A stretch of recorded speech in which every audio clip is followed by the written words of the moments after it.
Welcome back to another video. And today's video, I'm so excited because it is December. And while it is yet the holiday season and we are so ready for the family time, as entrepreneurs, this is the perfect time for us to wrap up the year. So let's get aligned. Let's get ready to set up our business for the growth that God has already prepared for 2026. Let's get into the video. So I created a end of the year business checklist. And today we're just going to talk about 5 things from the checklist that will benefit you, entrepreneur, as you prepare for that growth that we talked about before. And so we're going to kick it off with talking about our operations and admin. And let's think about some of the things this year that worked well and also reflect on the things that did not work so well. So maybe we want to take time now to just review those contracts. And I can tell you, just as an entrepreneur myself, after every client, it is pretty much true that we possibly are adjusting our contract to add a few more details, make sure that deadlines are stated, expectations are clearly stated, what our client's request is, and the services that we provide. We're adding some details. So take the time this month to go ahead and review your contract and your agreements there. Also, under that same category of operations and admin, and I'm looking over here at the checklist, let's make sure that we've updated some systems, workflows, and our automations. We as entrepreneurs are pushed. I can tell you probably every day, at least not every day, it definitely is every other day of where I am receiving some email about some type of automated convenience that can be offered to me. And of course, that comes at some type of monthly rate or annual rate. So that leads me over into the next topic. We're talking about finances. We want to go ahead and look at some of the subscriptions that we have, right? And let's see how many times this year did we really use that subscription? Was it a convenience for our client or ourselves? Did we see any improvement, with our workflow? Did we feel like we gained time or momentum? If we didn't, of course, we want to go ahead and proceed with canceling that. Another thing that I did under that same category of finances, I went ahead and reached out to my accountant. This is a perfect time to reach out to them and ask them, hey, do a quick snapshot of my budget this year and let's take a look at it.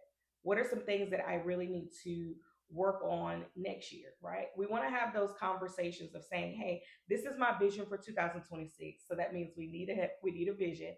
This is my vision for 2026. These are the financial goals that I am trying to reach or obtain, and how can I get there? Category number 3, and this deals with branding and website. And as an entrepreneur, we know that our website, maybe it might, I ain't gonna put us all in the same category, but it may be something that's at the tail end of our to-do list. But it's very important how we present ourselves online. So we want to make sure that for 2026, let's refresh the homepage, right? Add a new photo, add something new. Maybe it's a new quote, add different colors, switch out the color, do something different that will make your website look completely different from 2025 to 2026. So one thing that I've already done so far this year is that I've added the YouTube channel to my homepage. So I'm so glad that you're here and you're watching this video, and so that everyone else can also follow along with us when they go to my website. Something simple and quick. Let's refresh our portfolio. Especially if you've been in business for quite some time, we do not need to see your content or your portfolio necessarily, possibly from 2022. Let's keep it fresh and current, right? So scaling that back. And it's nothing wrong with saying, hey, I have 5 more photos that I can add maybe from 2023, 2024, but let's refresh that portfolio. Next category, and number 4, this leads me to marketing and social media. Y'all, this is a growing thing for me. And I don't present myself to say that I am well versed in this, because I definitely need to work on my hook lines. There are things that I need to work on as far as marketing and social media. So I do want to add that to my to-do list this month of refreshing and looking through content that worked well, taking a look at my analytics and seeing who's actually watching my content so that I can continue to engage with that audience. But more necessarily, am I reaching entrepreneurs, right? So my business focus, my clientele, I'm looking for entrepreneurs, small business owners. And so I want to make sure that I'm reviewing my analytics to see, am I reaching those people? So I have to take a look at that. So that could be something that you'll focus on. Planning out January content. I have already stated to myself that I'm setting realistic goals. And because I work a 9 to 5, because I work a 9 to 5, I do not have the luxury of time of sitting here and recording and record, edit, and post every day. And I'm okay with that. I've accepted that. So what I plan to do, my goal is that every first Saturday of the month. No, I said every fourth Saturday, I'm sorry. Every fourth Saturday of the month, I will clock in from 10 a.m. to 1 p.m. to batch record content. This way, then I can then go ahead and have it scheduled out, whether it's through TikTok Studio, YouTube Studio, whomever, and schedule it out and make sure that I do have content that's posted throughout the week. Once again, I'm setting realistic goals for myself by saying I am not aiming to have content that will be able to be posted 5 times a week, right? But I think a good push for me is 3 times a week. This is how detailed we want to make sure that our goals are. How many times do we plan to post? What content we plan to post? And we want to make sure that we blocked off that time to record that content.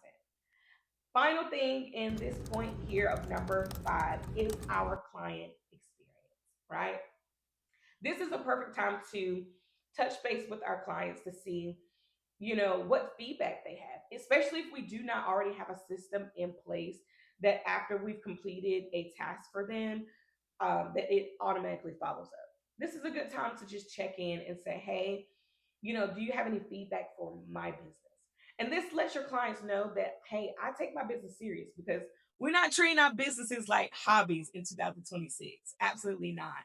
And so we want to check in with them and we are letting them know, hey, I care about my business enough and I care about offering excellence. So please share any feedback that you have for me. Also, it's a good time to collect content by asking for testimonials. Hey, do you mind leaving a review, whether it's on Google or sending it to me, via email? And then we can post that as content. We can add that to our homepage on our website. So I hope that all of these things, these 5 tips, help you. And if you're looking for additional tips, like I said, I've created this end of the year checklist. You can download it free from my website. And I'm so glad you tuned into this video. Until next time.